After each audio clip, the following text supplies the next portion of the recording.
광해, 폐위된 남자. 광해군은 조선 제15대 임금으로 유의하게 연산군과 함께 묘호를 받지 못한 왕이었습니다. 광해군은 세자 시절에는 멀쩡하다 못해 전에도 이후에도 유례가 없는 기대와 찬사를 한몸에 받으며 왕위에 올랐습니다. 그러나 즉위 초기에는 멀쩡했던 연산군에 반해 광해군은 왕이 되자마자부터 왕권에 집착하며 이후 여러 혹사와 해모 살제, 궁궐 공사 등으로 이상한 행보를 보이기 시작했습니다. 광해군은 대체 왜 세자 시절에 자신의 입지를 다 내던져버리고 결국에는 폐위되는 비참한 말로를 겪게 된 것일까요?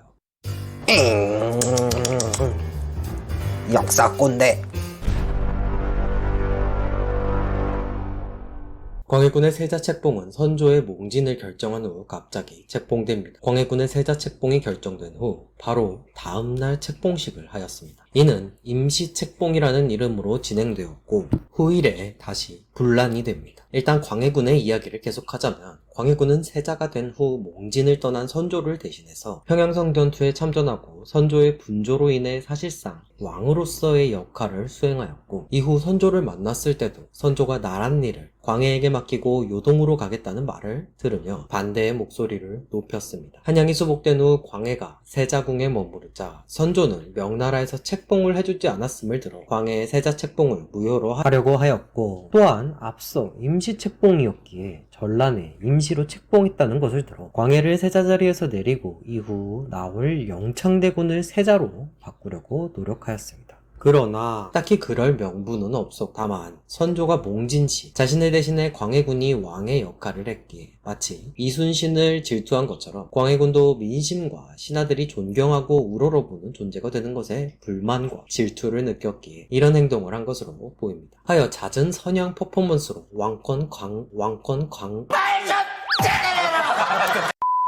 왕권 강화를 노리면서 광해군의 입지를 낮추려 하였습니다. 또한 선조는 매번 명나라가 책봉해주지 않았다는 것을 들어 괴롭혔는데 명나라에서는 광해군이 차남이었다는 이유로 책봉을 미루기도 했습니다. 이후 선조는 의인왕후의 사망으로 김대남이라는 인물의 차녀를 새로운 계비로 들이는데 이 사람이 바로 소성대비입니다. 소성대비는 임목왕후, 임목대비로 많이 알려져 있는데 원래 조노는 소성대비였기에 이 영상에서는 소성대비로 칭하겠습니다. 또한 대비라는 호칭은 선조 사후 대비로 승격되었기에 지금은 어울리지 않지만 편의를 위해 사용하겠습니다. 무튼 소성대비는 선조의 적자인 영창대군을 낳았는데 선조도 이 영창대군을 후사로 잇고 싶어 했지만 너무 어리고 광해군의 전쟁 공로가 너무 컸으며 대북, 서인, 남인 등의 조정의 대부분의 붕당으로부터 지지를 받는 광해군을 마음대로 내팽개칠 수는 없었습니다. 이런 우여곡절 끝에 광해군은 결국 왕위를 이어받게 됩니다.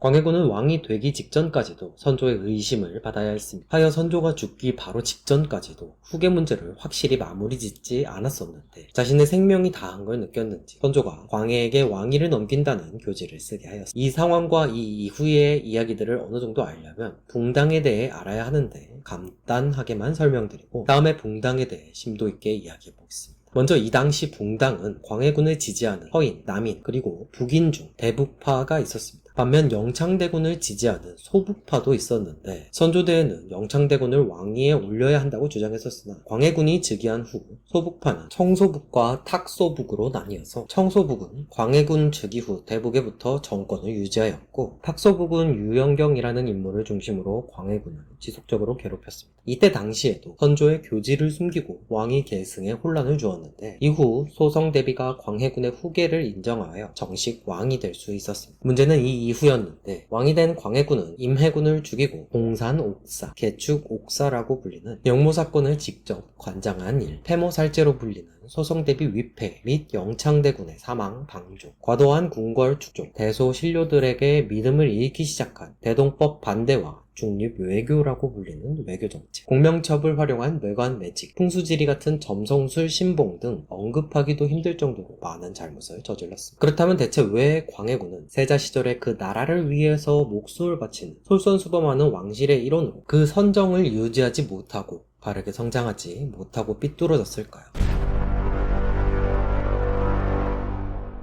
1. 선조의 의심병. 광해군은 아버지인 선조에게 수도 없이 많은 가스라이팅을 당했습니다. 양위는 이전에 태종이 왕권 강화, 원신 숙청에 사용하였고 후에는 영조가 사도세자에게 했던 그것과 매우 유사한 것이었습니다. 양위 소동을 일으켰던 태종, 선조, 영조의 아들들이 이상하거나 비참한 최후를 맞이한 것을 보면 어찌 보면 당연한 일이 아닌가도 생각이 듭니다. 여튼 선조는 영조보다도 더 심한 양위 소동을 일으켰습니다. 툭하면 네가 해라 하는 식의 소동을 일으켰기에 광해군이 받을 스트레스는 이만저만한 게 아니었을 겁니다. 일반적으로 왕이 양위할게 라고 했을 때 신하들 그러십시오 전하 하지 않습니다. 이렇게 말하면 목 날라갑니다. 왕의 양위를 인정한다는 것은 곧 현왕 다음으로 즉위할 후임 왕이 더 유능하다. 즉 너가 더 무능하니까 그만해도 이치에 맞지 않는다 라는 식의 논리가 성립되므로 영모죄에 해당합니다. 그래서 누구든 일단 만류하고 보는데 광해군이라고 예외는 아니었습니다. 실제로 태종은 이를 이용해 권신숙청을 하였죠. 선조는 양위소동을 총 20회나 벌였습니다. 이는 태종이 3번, 영조가 10번 한 것을 보면 말도 안 되게 많은 숫자입니다. 툭하면 양위소동을 벌였다는 얘기인데 솔직히 여러분이라면 어떠시겠습니까? 선조는 약 40년간 재위에 있었습니다. 선조의 즉위가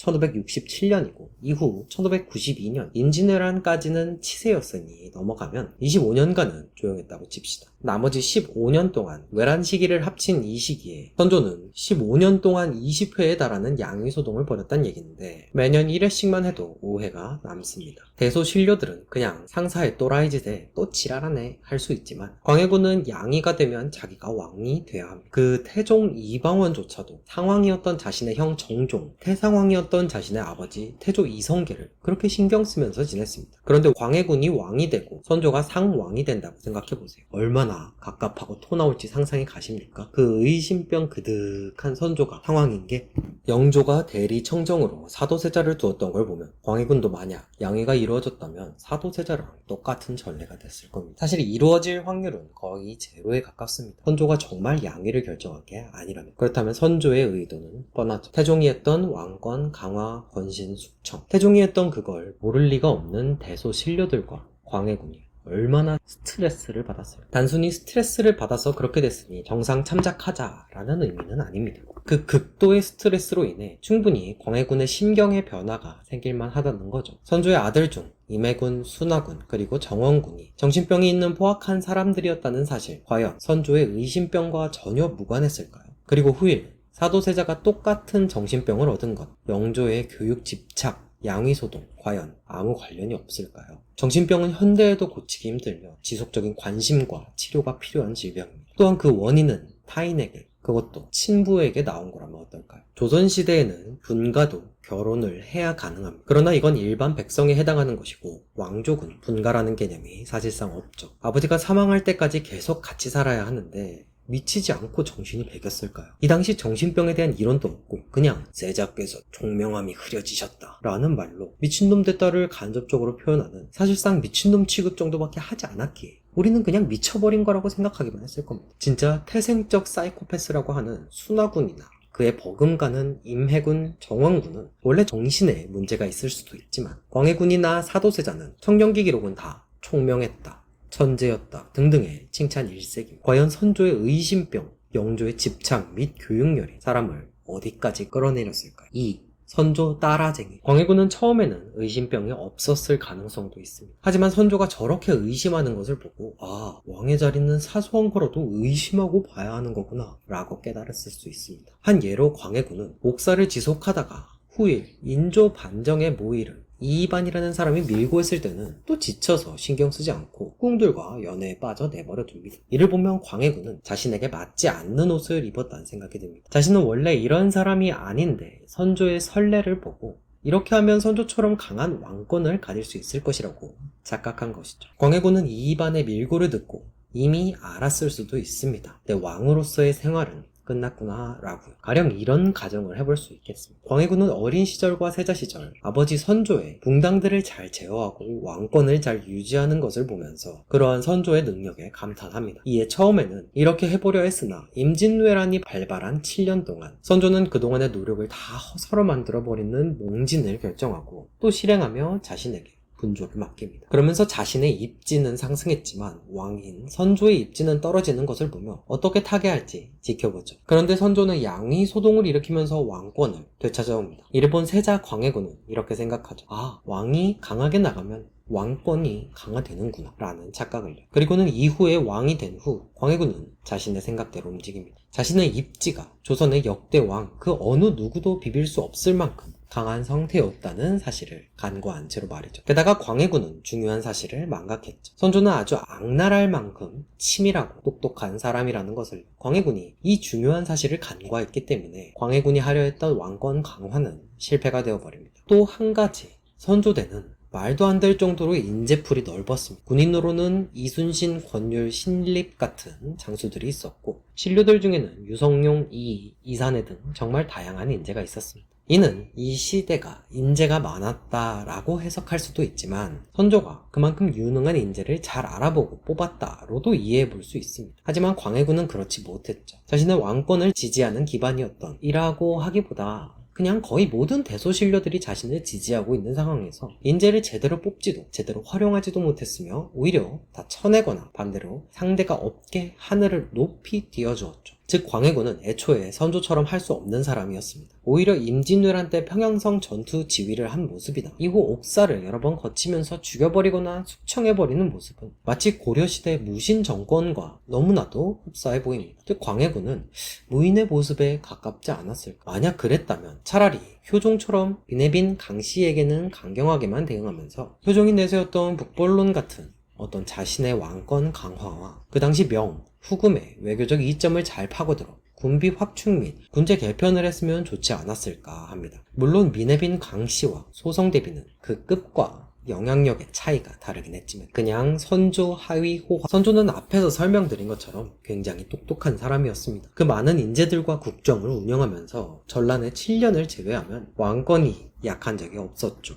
오히려 전란을 겪고도 몽진을 하면서 왕에 대한 인식이 바닥에 떨어졌는데도 그걸 또 꾸역꾸역 왕권을 다시 끌어올렸다는 것은 그냥 처세술이 대단하다고 할 수밖에 없습니다. 인재들이 많았다는 건 장점도 있지만 왕 입장에선 누굴 중용하고 누굴 억제하면서 누가 누구를 견제하고 하는 식의 정치판을 만들기가 대단히 어렵습니다. 이걸 해낸 선조는 확실히 치세에는 능력이 있는 정도가 아닌 출중한 군주였습니다. 물론 그렇다고 전란과 몽진 그리고 의심병의 책임에서는 피할 수 없겠지만요. 그러나 광해군은 선조가 왕권을 잃은 그 시기에 우연찮게 세자가 되고 또 상황이 잘 맞아떨어져서 백성과 대소신료들의 신임을 얻게 되었음에도 불구하고 왕이 돼서는 선조만큼의 권력을 발휘하지 못했습니다. 광해군은 똑똑하게 정치하지 못한 것이죠. 즉 정치를 할 만한 그릇이 아니었다라고 해도 과언이 아닐지도 모릅니다. 앞서 말씀드린 것처럼 광해군은 무인에 가까운 사람이었을 수도 있습니다. 정치 머리가 부족했던 사람이었을 수 있다는 이야기죠. 그래서 단순하고 1차원적으로만 생각해서 나한테 반기들면 다 죽여, 왕의 근간은 궁궐이지, 대동법 하면 궁궐 지을 돈이 없어지는데 등등의 단편적인 부분만 보고 정책을 시행 또는 반대했을 수도 있다는 것이죠. 물론 광해군이 무인형 인물이 아니라고 하더라도 그냥 정치와 세상 물정을 모르는 백면서생일 수도 있습니다. 그저 배운 건 선조 밑에서 어떻게 하면 왕권을 강화할 수 있을까 였는데 앞서 말씀드린 것처럼 선조를 따라하기엔 두뇌 회전의 차이가 너무 컸다고 할 수 있습니다. 실제로 인조 반정 당시 이첨의 짓인가? 라고 묻는 걸 보면 물론 이첨을 그만큼 두려워했다는 뜻이기도 하지만 정세도 자신의 군신의 속내도 잘 읽지 못하는 정치력이 부족한 사람처럼 보이기도 하니까요. 광해군은 영화로도 만들어졌고 또 여러 드라마에서도 자주 등장했습니다. 많은 매체에서 과거 세자 시절에는 성군의 자질이 있었는데 의 모습으로 많이 나오곤 하죠. 그런 광해군을 보면서 대체 왜 변했을까 하는 생각만으로 이번 영상을 제작하게 되었습니다. 어릴 때 국사 시간에는 항상 광해군은 중립 외교로 명과 후금 사이의 중립을 지키면서 누구의 편도 들지 않았다고 배웠기에 그 당시에는 명나라와 군신 관계의 나라임에도 불구하고 의리도 지키고 신흥 강화의 전면전도 피하는 멋진 외교를 한 왕이라고 생각했는데도 불구하고 갑자기 그 뒷내용은 간결하게 특정과 중립 외교 때문에 폐위되었다 라는 인과가 맞지 않는 이야기로 의구심을 품게 했었던 것을 기억합니다. 역사라는 과목은 너무나도 방대합니다. 또한 인과관계에 따른 여러 사건들이 얽히고 설켜서 하나의 스토리를 만들죠. 역사 교과서가 단순한 암기가 아닌 조금 더 흥미를 가질 수 있는, 그리고 그 안에서 생각과 고민을 할 수 있는 그런 과목이었으면 좋겠습니다. 오늘도 영상 시청해주셔서 너무 감사합니다. 조태꿀 조태꿀 조태꿀 조태꿀 조태꿀 조태꿀 조태꿀 조태꿀